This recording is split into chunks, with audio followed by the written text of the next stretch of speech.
intervention divine. Alors, je serai un peu dans le même esprit que le vendredi, parce que j'ai senti dans mon esprit que euh, Dieu était en train de nous conduire dans cette direction-là pendant cette saison. Et il est toujours avantageux de pouvoir marcher d'après la révélation de Dieu, car la Bible dit un peuple sans révélation est un peuple sans frein, est un peuple qui court des risques. Mais je suis fortement persuadé que lorsque Dieu nous demande de nous pencher sur une direction, c'est qu'il veut accomplir quelque chose. Et ma prière ce soir, c'est que Dieu visite la vie de quelqu'un dans le nom puissant de Jésus-Christ. Alléluia. Amen. Alors, je ne sais pas si on peut juste taper intervention divine ou dire intervention divine. Je crois que Dieu veut intervenir dans la vie de quelqu'un ce soir. Dieu veut intervenir dans la vie de quelqu'un ce soir. Et quelqu'un peut dire après moi intervention divine. Intervention. Intervention. Intervention Je suis divine. Intervention divine. Je suis dans Jean chapitre 9, le verset 1er. Je lirai le verset 1er jusqu'au 8e. Après quoi, je lirai le verset 14. Jean chapitre 9, le premier verset au 8e verset. Jean 9, premier verset, 8e verset. Après quoi, je lirai le 14e verset. Je lis au nom de Jésus-Christ. Jean chapitre 9, le verset 1 à 8. Après quoi, je lirai le 14e verset. La Bible dit ceci: Jésus vit en passant un homme aveugle de naissance. Les disciples lui firent cette question: Rabbi, qui a péché, cet homme ou ses parents, pour qu'il soit né aveugle? Jésus répondit: Ce n'est pas que lui ou ses parents aient péché, mais c'est afin que les œuvres de Dieu soient manifestées en lui. Il faut que je fasse tandis qu'il est le jour les œuvres de celui qui m'a envoyé. La nuit vient où personne ne peut travailler. Pendant que je suis dans le monde, je suis la lumière du monde. Après avoir dit cela, il cracha à terre et fit de la boue avec sa salive. Si tu as ta Bible, tu peux souligner le verset 6. Il cracha à terre et fit de la boue avec sa salive. Il cracha à terre et fit de la boue avec sa salive.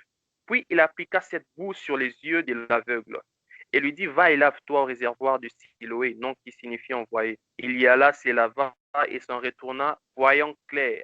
Ses voisins et ceux qui auparavant l'avaient connu comme un mendiant disaient: N'est-ce pas là celui qui se tenait assis et qui mendiait? Le verset 14. Or, c'était un jour de sabbat que Jésus avait fait de la boue et lui avait appliqué et lui avait ouvert les yeux. Or, c'était un jour de sabbat et Jésus avait fait de la boue et lui avait ouvert les yeux. Nous allons lire aussi Jean chapitre 5, le verset 5 à 11 pour finir. Jean 5, 5 à 11. Jean chapitre 5, le verset 5 à 11. Jean 5, 5 à 11. Je lis au nom de Jésus. Là s'est trouvé un homme malade depuis 38 ans. Jésus, l'ayant vu couché et sachant qu'il était malade depuis longtemps, lui dit: Veux-tu être guéri? Le malade lui répondit: Seigneur, je n'ai personne pour me jeter dans la piscine quand l'eau est agitée. Et pendant que j'y vais, un autre descend avant moi. Lève-toi, lui dit Jésus, prends ton lit et marche. Aussitôt cet homme fut guéri, il prit son lit et marcha. C'était un jour de sabbat. Les Juifs dirent donc à celui qui avait été guéri: C'est le sabbat, il n'était pas permis d'emporter ton lit. Il leur répondit: C'est lui qui m'a guéri, m'a dit: Prends ton lit et marche. J'aimerais dire à quelqu'un ce soir: Jésus te dit: Prends ton lit et marche. Prends ton lit et marche. Prends ton lit et marche. Alléluia. Alléluia. Est-ce que là? Amen. Nous sommes là. Ok, j'aimerais me rassurer. D'accord. Intervention divine. Alors, pour nous mettre dans le contexte de notre thème, il est très important de pouvoir définir ce mot. Qu'est-ce qu'une intervention? Et quoi une intervention? Alors, on parle de l'intervention lorsqu'une personne vient se rendre médiateur dans une affaire. Je répète, on parle de l'intervention lorsqu'une personne vient se rendre médiateur dans une affaire. Et la plupart du temps, l'intervention s'effectue beaucoup plus pour la partie qui semble être fragile, pour la partie qui est fragile, qui est faible. Nous le voyons peut-être peut-être à la justice, souvent pendant les procès. L'avocat vient toujours intervenir, il vient prendre la défense de la partie faible. Nous le voyons même dans nos langages courants ici, par exemple ici au pays, lorsqu'on arrête quelqu'un et on dit qu'il y a une intervention qui vient, c'est-à-dire il y a quelqu'un de plus fort, quelqu'un de capable, qui possède beaucoup plus de possibilités que la personne arrêtée afin de pouvoir l'aider à sortir du problème dans lequel il se trouve. Donc, pour la plupart des fois, l'intervention s'effectue beaucoup plus pour les personnes qui sont dans l'incapacité de pouvoir s'en sortir d'un problème quelconque. Et, et même lorsque nous lisons dans la Bible, vous allez vous rendre compte d'une chose, c'est que à chaque fois que Israël était sous l'emprise ou encore victime des réclamations de ses ennemis, il a fallu l'intervention de Dieu pour qu'Israël soit délivré. À chaque fois que Israël a été sous la domination de ses adversaires, à un certain moment, pour qu'Israël puisse triompher, pour qu'il puisse s'en sortir, pour qu'il puisse avoir sa délivrance, il a fallu que Dieu puisse intervenir. Lorsque nous lisons dans Juge chapitre 6, nous voyons l'histoire avec Gédéon. Alors qu'Israël était sous l'emprise des Madianites, il a fallu que Dieu intervienne, que l'Éternel vienne intervenir en choisissant Gédéon afin de pouvoir délivrer Israël de l'emprise de ses ennemis. Et lorsque nous lisons aussi la Bible, vous connaissez bien l'histoire d'Israël qui était pendant 4 siècles en Égypte. Pendant 4 siècles, il était en Égypte. Mais pour qu'Israël sorte de l'Égypte, il a fallu que Dieu puisse intervenir. J'aimerais soulever une vérité, quelqu'un, dire ceci à quelqu'un. L'intervention divine est la solution irréfutable pour toute vie en captivité. Je le répète, l'intervention divine est la solution irréfutable pour toute vie en captivité. C'est-à-dire que l'intervention divine, c'est la clé passe-partout pour toute forme de cellule dans laquelle nous avions été emprisonnés. J'aimerais le dire à quelqu'un encore. J'aimerais te dire que l'intervention divine, c'est la clé passe-partout capable de nous sortir de toute forme de cellule de prison dans laquelle nous avons été incarcérés. Et ce soir, je viens prier, je viens déclarer pour quiconque entend ma voix ce soir, que l'intervention de Dieu soit manifeste dans ta vie, afin que peu importe l'endroit dans lequel le diable a voulu assiéger ta vie, peu importe le lieu dans lequel le diable a voulu maintenir ta vie captive, je viens déclarer dans le nom puissant de Jésus-Christ que Dieu puisse intervenir et qu'il te sorte de là. J'ai une bonne nouvelle pour quelqu'un. Il n'y a aucune prison spirituelle qui peut résister à la puissance du nom de Jésus. Je disais, il n'y a aucune prison familiale qui peut résister à la puissance du nom de Jésus. Il n'y a aucune prison de société qui peut s'opposer à la puissance de la croix. Il n'y a aucune prison générationnelle qui peut s'opposer à l'onction de Dieu. Et ce soir, je suis en train de prier que l'onction qui brise le joug descende sur nos vies, afin que toute chose qui s'était levée contre nous, afin que toute chose qui nous avait rendus captifs, nous lâche dans le nom puissant de Jésus-Christ. Nous lâche dans le nom puissant de Jésus-Christ. J'aime l'histoire d'Israël alors qu'Israël vient devant le mur de Jéricho qui était un très grand obstacle. La Bible dit qu'ils ont tourné le mur de Jéricho pendant 7 jours. Et le 7e jour, ils ont tourné encore 7 fois, 7 reprises. Et ils ont crié à l'Éternel. Et cette muraille a pu s'effondrer. J'aimerais dire à quelqu'un, peu importe la grandeur de ton opposition, lorsque Dieu marche avec toi et lorsque tu mets en place les directives qui te sont inspirées par Dieu, tu seras dans l'obligation de vivre la manifestation de la gloire de Dieu. Et je déclare ce soir dans le nom de Jésus-Christ, peu importe là où tu étais incarcéré, que la main de Dieu aille te localiser et te sorte de là dans le nom puissant de Jésus-Christ. Est-ce que quelqu'un est là? Alléluia. Man of God. Et Amen. Euh, la Bible dit une chose. J'aime ça. La Bible dit ceci. La Bible dit que cet homme était aveugle de naissance. Cet homme était aveugle de naissance. Il était aveugle de naissance. C'est-à-dire, il est né dans cette condition-là d'aveugle. Il était né dans cette condition-là d'aveugle. Il est venu au monde tout en étant aveugle. Ok? Il était aveugle de naissance. Donc, il était venu au monde tout en étant aveugle. Frères et sœurs, la particularité de choses qui nous réclament, ce sont pour la plupart des choses existantes avant nous et dont nous subissons l'influence.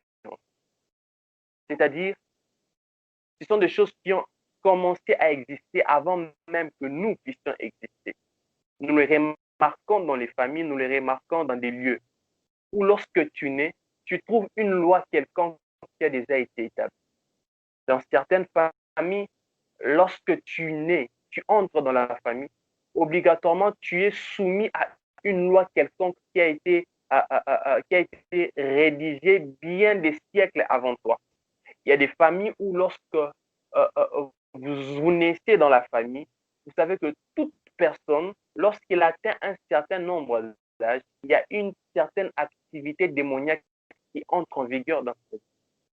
On sait que dans certaines familles, lorsque vous venez dans la famille, à un certain âge, tout le monde doit perdre l'emploi. Même si vous excellez dans la vie, même si vous avez des diplômes, même si vous êtes diplômé à Harvard, même si vous avez, je ne sais pas moi quoi, mais à un certain moment, il y a quelque chose qui vous tire vers le bas. Moi, je connais un ami à mes grands frères qui était tellement génie. Il a fait des hautes études en Côte d'Ivoire. Il était tellement doué en informatique, tellement doué en informatique, calé. Lorsqu'il est venu ici au Congo, la compagnie Nestlé a voulu l'embaucher, on l'a embauché. Et dès le moment où il a commencé le travail à Nestlé, quelques temps après, il a fait une crise de folie. Il est devenu fou. On a commencé à l'amener dans des centres psychiatriques pour étudier son cas. Et ça fait des années, il a perdu l'emploi. On a dévalorisé le diplôme qu'il avait. Donc, il a tout perdu. Alors, tout, tout perdu. Lorsque vous le voyez comme ça en route à la maison, vous partez à la maison, on devait le supplier pour pouvoir prendre les médicaments afin de pouvoir dormir, pour se reposer. Au cas contraire, c'est du désordre qui sont faits. Vous voyez un peu ce genre de cas. Et ça a fallu, ça a demandé beaucoup d'années dans la prière, pour qu'il soit rétabli. Pourquoi? Parce que simplement son père était quelqu'un qui était dans beaucoup de choses occultes. Même avec son frère qui vient juste après.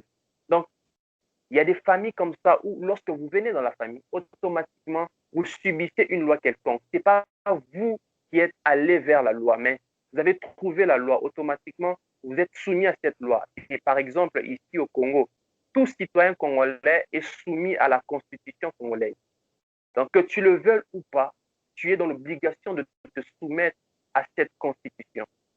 Et c'était le cas avec cet homme qui était aveugle. Il est né, il a trouvé cette condition d'aveugle dans sa famille. Et il y a quelque chose qui attire mon attention, raison pour laquelle vous allez voir même que les disciples posent la question à Jésus. Écoutez ce que les disciples disent à Jésus. Les disciples posent la question à Jésus, ils disent, qui a péché, cet homme ou ses parents, ok, pour qu'il soit né aveugle?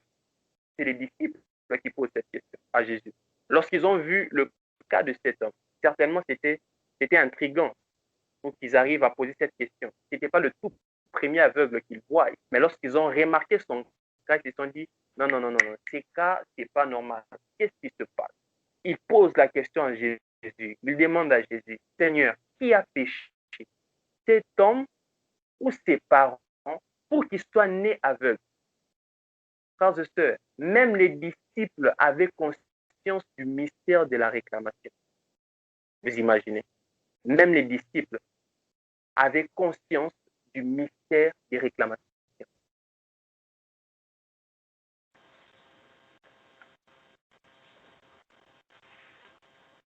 Certainement, il y a eu quelque chose. péché. Et lorsque nous lisons, lorsque nous analysons la question des disciples, la Bible nous révèle deux sources de réclamation. Okay? La Bible nous révèle deux sources de réclamation. La Bible nous révèle deux sources de réclamation. Qui a péché? Cet homme ou ses parents? La première source de réclamation, ce sont nos erreurs personnelles. Nos erreurs personnelles. La première source de réclamation, ce sont nos erreurs personnelles. Les disciples posent la question à Jésus, ils disent, qui a péché? Cet homme, ok? C'est-à-dire nos erreurs personnelles. C'est-à-dire lorsque nous étions dans le monde, lorsque nous étions ignorants, il y a eu des portes que nous avions ouvertes rien que par ignorance. Lorsque nous étions non approfondis dans les choses de Dieu, nous étions peut-être dans une relation quelconque, nous étions peut-être quelque part avec une personne quelconque, nous étions dans un lieu quelconque, on a fait un acte quelconque qui a ouvert la porte à l'ennemi et qui a fait en sorte que nous serions réclamés par le diable. Rappelez-vous, Jésus dit ceci, il dit, le prince de ce monde vient, mais il n'y a rien de lui en moi. Comme pour dire l'une de façons pour que le diable retrouve quelque chose en toi, il faut que toi-même tu lui ouvres la porte. Voilà pourquoi l'apôtre Paul dit ne donnez pas accès au diable. C'est-à-dire que quelque part, la responsabilité revient à l'homme de pouvoir veiller sur son entourage, veiller sur sa vie, afin de pouvoir filtrer quels sont les types d'esprits qui peuvent avoir accès dans l'espace de sa vie, dans l'espace de son âme, dans l'espace de sa destinée. Donc la première source de réclamation, souvent, c'est nos erreurs personnelles, nos erreurs personnelles. Et la deuxième source des réclamations, ce sont les erreurs de nos prédécesseurs. Les erreurs de nos prédécesseurs. Les erreurs de nos prédécesseurs.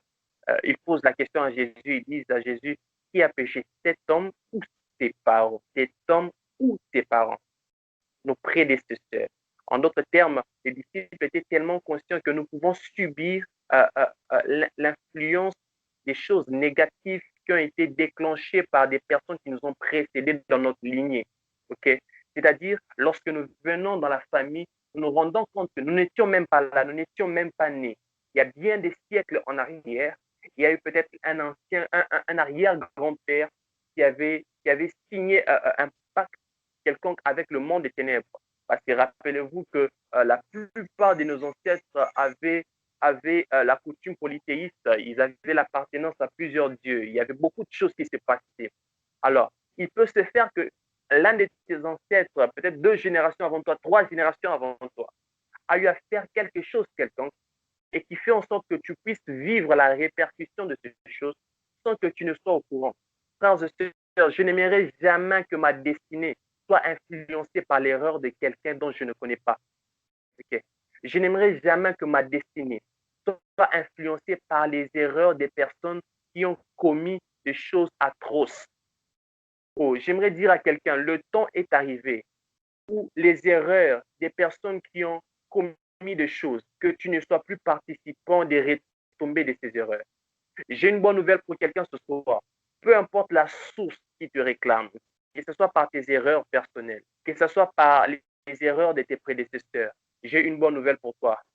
L'œuvre de la croix est plus vieille que toute autre alliance qui peut te réclamer. Je disais que l'œuvre de la croix est plus vieille que toute forme d'alliance qui peuvent te réclamer. L'Esprit de Dieu me met à cœur de parler à quelqu'un qui est comme culpabilisé, par rapport à une relation dans laquelle tu étais, par rapport à quelque chose que tu as fait dans le passé et dont tu es en train de vivre les retombées jusqu'à présent. J'aimerais te dire que tu as le meilleur des avocats, il s'appelle Jésus. Je disais à quelqu'un que tu as le meilleur des avocats, il s'appelle Jésus. Je disais que tu as le meilleur des avocats, il s'appelle Jésus. Peu importe la grandeur de ton erreur, peu importe la grandeur de ton péché, peu importe la grandeur de tes fautes, je suis venu te dire ce soir que le sang de l'agneau est beaucoup plus puissant que les erreurs de ton passé. Oh, j'ai envie de dire à quelqu'un que le sang de l'agneau est beaucoup plus puissant que les erreurs de ton passé. J'aime la position avec laquelle Christ a été crucifié sur la croix. Il n'a pas été crucifié poitrine contre croix, mais plutôt dos contre croix. Comme pour dire ton passé a été cloué à la croix avec Christ. Je suis venu dire à quelqu'un, À chaque fois que le diable te rappelle ton passé, toi, rappelle-lui son futur. Oh. À chaque fois que le diable te rappelle ton passé, toi, rappelle-lui son futur. Le futur du diable, c'est l'enfer. À chaque fois qu'il te ramène encore dans le passé, rappelle-lui aussi que dans le passé, il a été cloué à la croix. Rappelle-lui que dans le passé, tu as été justifié. Rappelle-lui que dans le passé, tu as été justifié totalement. Rappelle-lui que dans le passé, Jésus a dit qu'il a effacé l'acte dont les ordonnances me condamnaient qui subsistaient contre moi. Lorsqu'il te rappelle le passé, tu vas lui dire que tout est accompli. Alors qu'il essaie de ramener dans ton esprit tes relations passées, alors qu'il essaie de ramener dans ton esprit tes erreurs passées, alors qu'il essaie de ramener dans ton esprit tes échecs passés, toi proclame l'œuvre de la croix et rappelle-lui qu'il est un éternel perdant depuis la croix. Je suis venu dire à quelqu'un ce soir, je suis venu dire à quelqu'un ce soir, je suis venu dire à quelqu'un ce soir que l'œuvre de la croix est beaucoup plus vieille que les alliances de ta famille. Est-ce que je parle à quelqu'un? J'étais en train de dire à quelqu'un que l'œuvre de la croix est beaucoup plus vieille que les choses qui te réclament. L'œuvre de la croix est beaucoup Amen. plus vieille. L'œuvre de la croix est beaucoup plus vieille que les erreurs de ton passé. Oh, je suis en train de déclarer dans le nom puissant de Jésus-Christ. Oh, j'aimerais dire ceci à quelqu'un, my God. À chaque fois que le diable essaye de te rappeler ton passé, c'est une occasion pour toi de vivre les évidences de la croix. Oh, est-ce que je parle à quelqu'un? À chaque fois que le diable te présente ton passé, c'est une opportunité pour toi de vivre les évidences de la croix. Je suis venu dire à quelqu'un, à une vie qui est dans la honte ce soir, une vie remplie de honte est un terrain fertile pour la manifestation de la gloire de Dieu. Et ce Amen. soir, je déclarer dans la vie de quelqu'un, peu importe la prison dans laquelle tu étais, dans le nom puissant de Jésus-Christ, que le Dieu qui a intervenu dans la fosse aux lions alors que Daniel était en compagnie des lions, que ce Dieu-là puisse intervenir dans ta vie. Je suis en train de déclarer que le Dieu qui a intervenu dans la fournaise ardente, qu'il intervienne dans ton problème. Je suis en train de déclarer Amen. que le Dieu qui a intervenu dans la prison où Paul et Silas étaient intervienne dans ton problème. Dans le nom puissant Amen. de Jésus-Christ. Dans le nom puissant de Jésus-Christ. J'ai dit dans le nom puissant de Jésus-Christ. Où est-ce que je peux parler à quelqu'un? My God. À chaque Amen. fois que Parle. à chaque fois que Dieu décide d'intervenir dans ta situation, sache que Dieu prend compte de chaque détail de ta vie. C'est-à-dire, lorsque Dieu décide d'intervenir dans ton problème, il ne descend pas seul. Il descend avec toute l'armée. Il marche avec lui. Voilà pourquoi lorsque Paul et Silas étaient en train de louer Dieu dans la prison, la Bible dit une chose, la Bible dit que les fondations de la prison, oh my God, les fondations de la prison ont bougé. Pourquoi? Parce que Dieu est venu, il n'est pas venu seul, il est venu avec son armée. Il est venu avec son armée. Je déclare dans le nom puissant de Jésus-Christ que Dieu vienne dans sa totalité dans ta situation, afin que ta situation laisse toute la place à Dieu et que Dieu comble toute ta situation de sa plénitude dans le nom puissant de Jésus-Christ. Dans le nom puissant de Jésus-Christ. Et lorsque Dieu vient intervenir, il n'intervient pas seulement en nous libérant nous, mais il intervient aussi en libérant toute personne qui est en alliance avec nous. La Bible dit, lorsque Paul et Silas étaient en train de chanter des louanges à Dieu, lorsque Dieu est descendu, Dieu n'a pas seulement libéré Paul et Silas, Dieu a libéré aussi les autres prisonniers qui étaient là. Pourquoi? Parce que le point commun entre Paul, Silas et les autres prisonniers, c'est que tous étaient liés par des chaînes.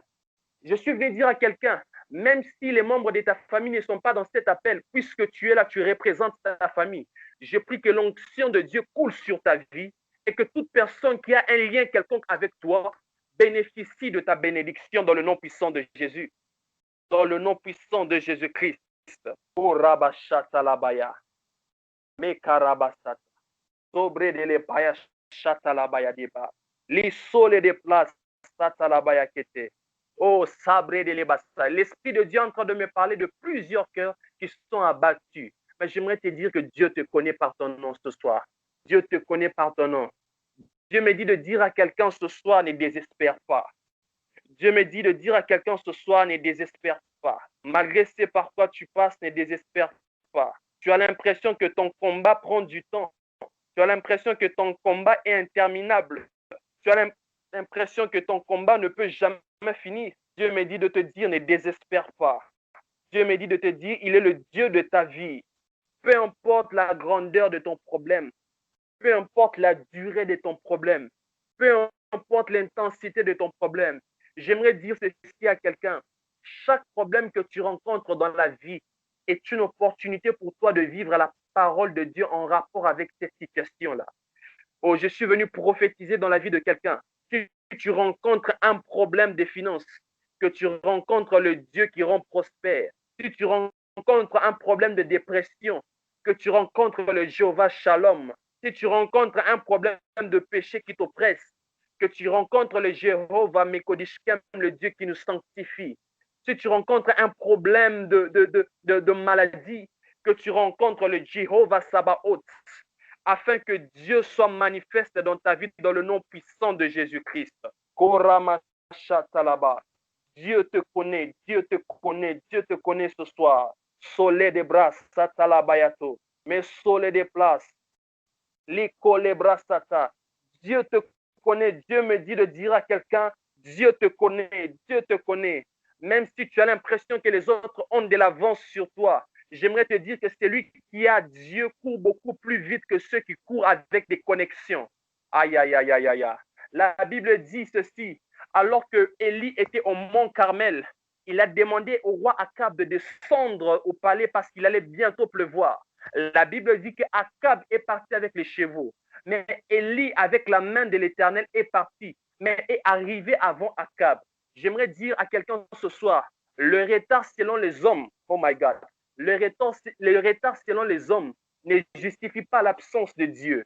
J'aimerais dire plutôt à quelqu'un que les retards selon les hommes est une opportunité pour vivre l'accélération divine.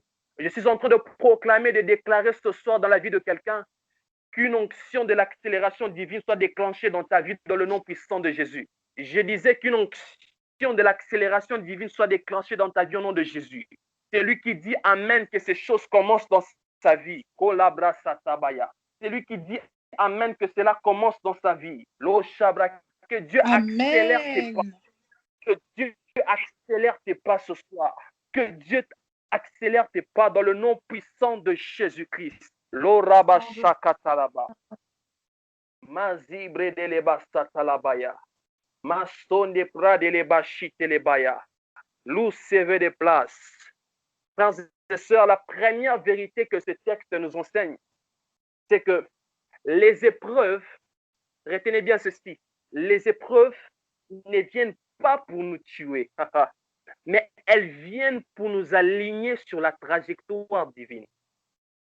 Je le répète, la première vérité que nous devons savoir, c'est que les épreuves ne viennent pas pour nous tuer, mais elles viennent pour nous aligner sur la trajectoire divine. Écoutez ceci.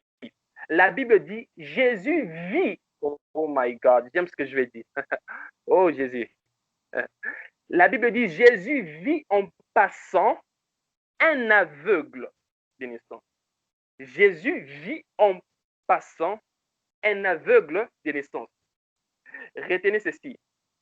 À l'époque, il était de coutume pour les aveugles et les boiteux, disons les personnes qui souffraient de l'handicap physique, de pouvoir se tenir sur le chemin afin de mendier, puisqu'ils étaient pratiquement rejetés par la société. Ce qui sous-entend que cet homme aussi était placé sur le chemin à cause de son état d'aveugle. C'est-à-dire, s'il était placé sur le chemin, c'est parce qu'il était aveugle. Et curieusement, il a été placé sur le chemin par lequel Jésus devait passer sans le savoir. En d'autres termes, frères et sœurs, pendant que la société, la famille pensaient s'en débarrasser de lui en lui plaçant sur le chemin, ce qu'ils ne savaient pas, ce qu'ils ignoraient, c'est qu'ils étaient en train de lui placer sur la trajectoire divine pour vivre son miracle. Oh my God. Je suis venu dire ceci à quelqu'un ce soir. Les combats de ta vie ne font que t'aligner sur la fréquence céleste afin de vivre ta délivrance. Ou est-ce que je parle à quelqu'un? Aïe, aïe, aïe, aïe, aïe. Les combats de ta Amen. destinée ne viennent pas pour te tuer. Elles viennent plutôt pour t'aligner sur la fréquence céleste, afin que tu vives une révélation nouvelle de Dieu. Alors que tu es en train d'être combattu par la maladie, j'aimerais te dire que cette maladie ne vient que t'aligner sur la fréquence céleste, afin que tu vives le Jéhovah Rapha de ta vie. Alors que tu es en train d'être combattu par le célibat, cette épreuve ne vient que t'aligner afin que tu vives le Dieu qui pourvoit nos besoins.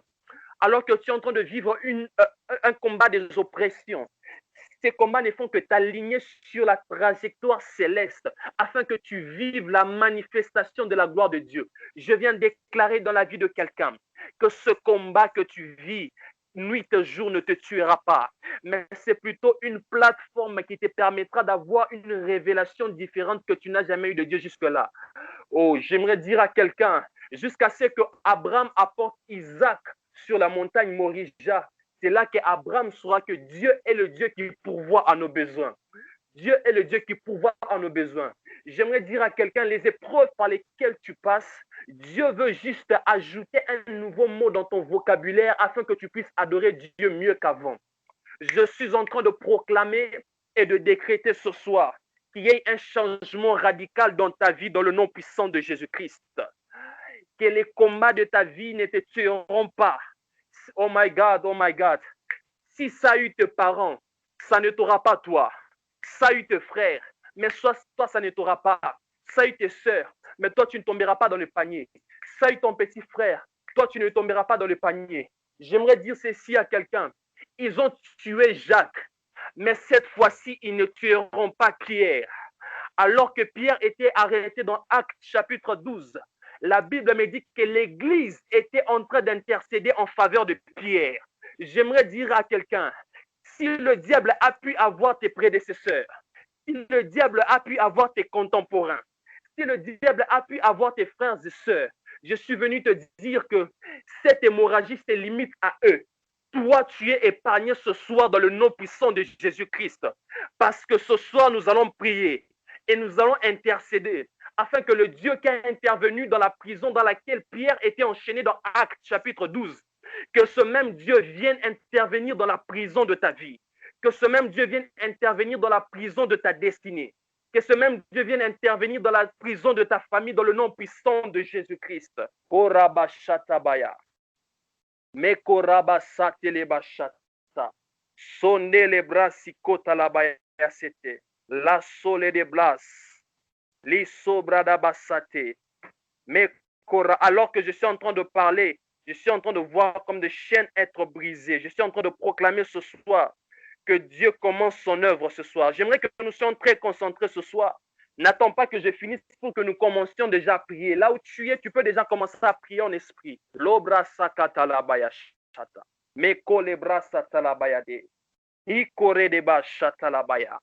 Ma sebrada basta. Frères et sœurs, il y a trois choses qui se passent avant que nous puissions prier. Il y a trois choses qui se passent lorsque Dieu décide d'intervenir en notre faveur. Il y a trois choses qui se passent lorsque Dieu décide d'intervenir en notre faveur. Il y a trois choses qui se passent lorsque Dieu décide d'intervenir en notre faveur. Frères et sœurs, la première des choses qui se passe, c'est que lorsque Dieu décide d'intervenir dans ta situation, il intervient à la racine de ton problème. Je le répète, lorsque Dieu se décide d'intervenir dans ta situation, il intervient à la racine de ton problème.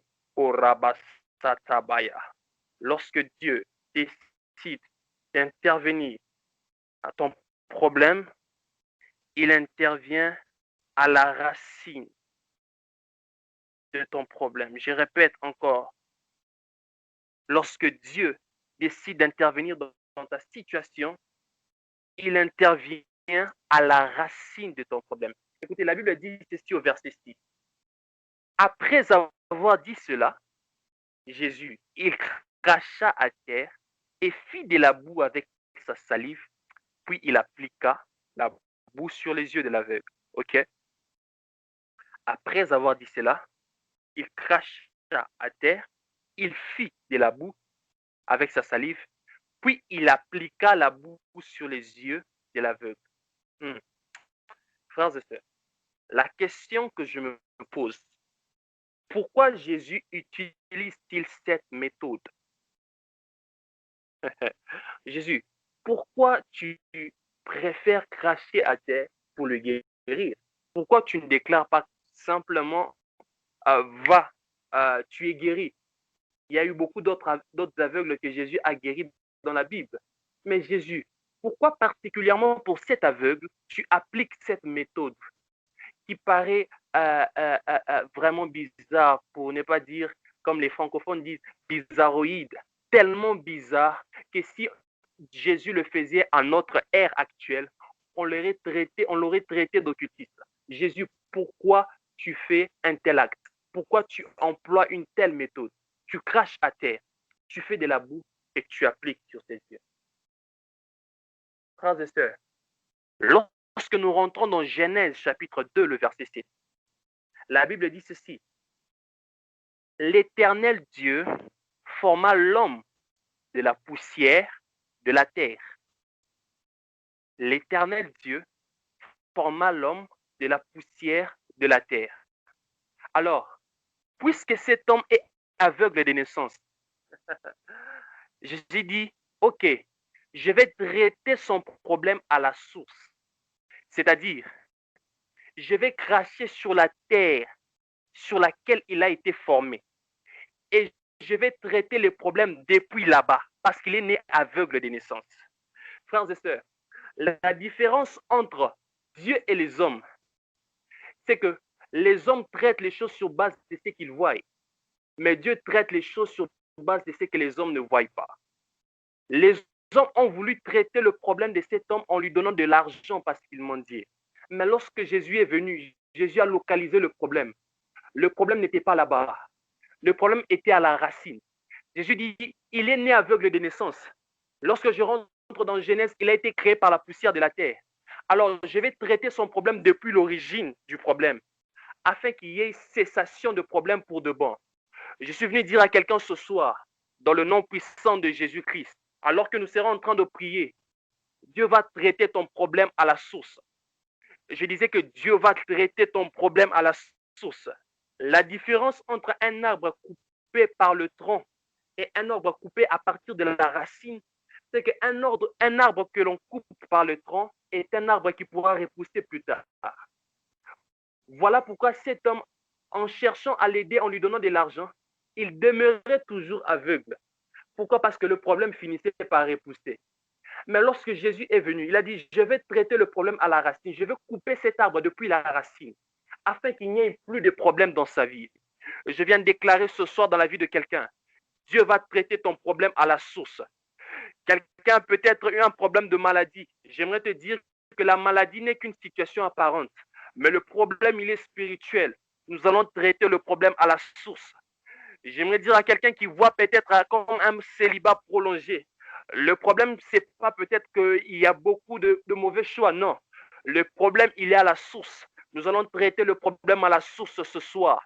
Et le Dieu qui intervient à partir de la racine va intervenir dans ton problème dans le nom puissant de Jésus-Christ.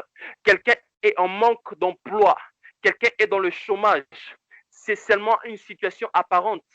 Tu as peut-être les arguments qu'il faut pour avancer. Le pays va mal, les choses sont difficiles. On ne donne pas les documents facilement ici. Je suis venu te dire ce soir, permets-moi d'être quand même très, très spirituel, comme le dit TTS. Mais nous allons quand même, travailler ces problèmes à la source ce soir. Dans le nom puissant de Jésus-Christ. Dans le nom puissant de Jésus-Christ. Je déclare que peu importe la grandeur de ton problème, que Dieu te visite à la source dans le nom puissant de Jésus-Christ. La deuxième des choses qui arrive lorsque Dieu décide d'intervenir, c'est qu'il brise les lois établies. Il brise les lois établies. La deuxième des choses qui arrive lorsque Dieu décide d'intervenir, c'est qu'il brise les lois établies. Il brise les lois établies.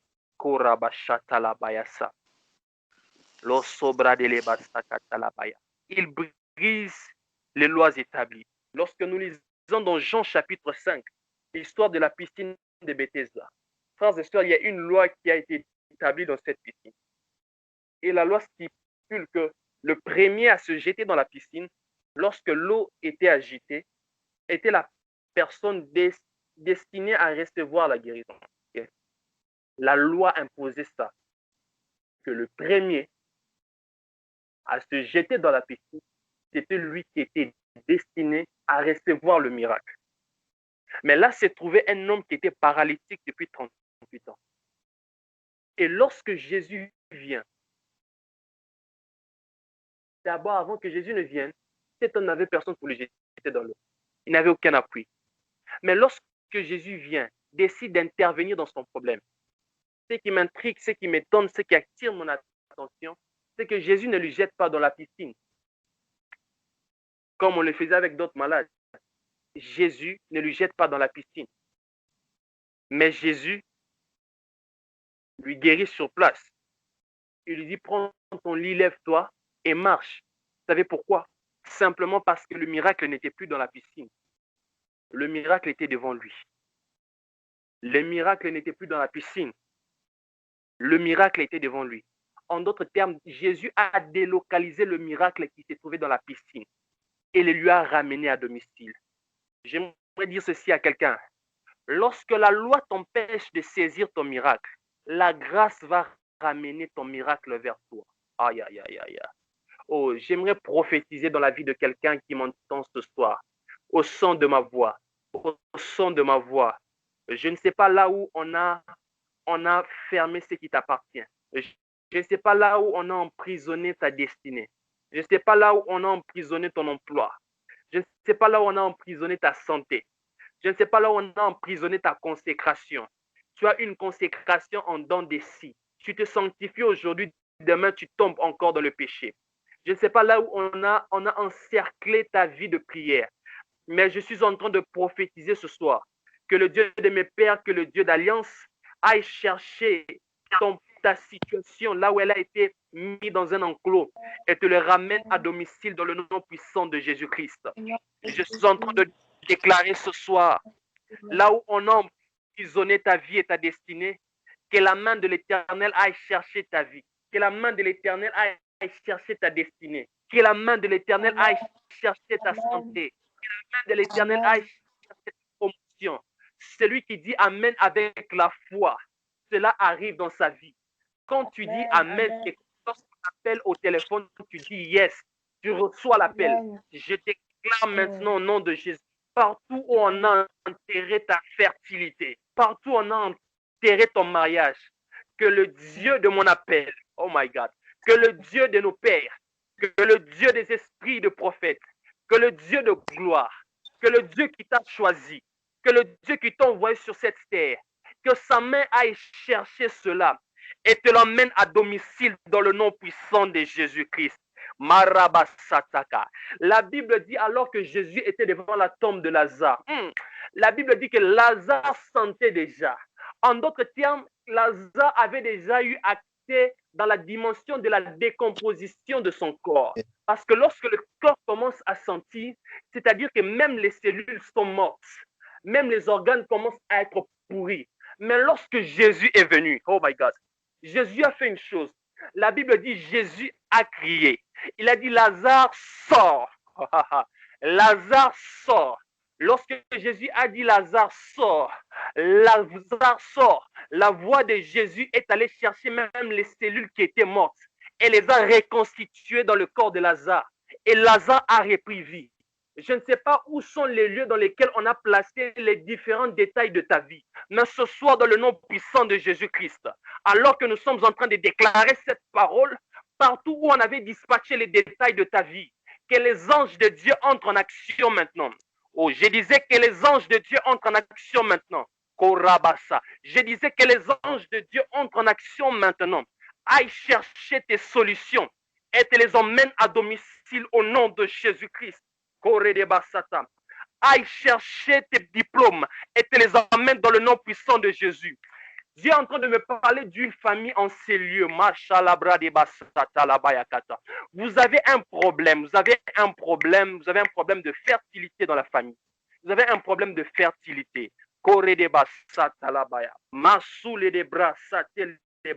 Vous avez un problème de fertilité dans votre famille. Korabasata. Pour que les gens mettent au monde, c'est après des temps, c'est après des difficultés. C'est après des difficultés. Si tu es là, prononce-toi. Je sens l'onction de Dieu.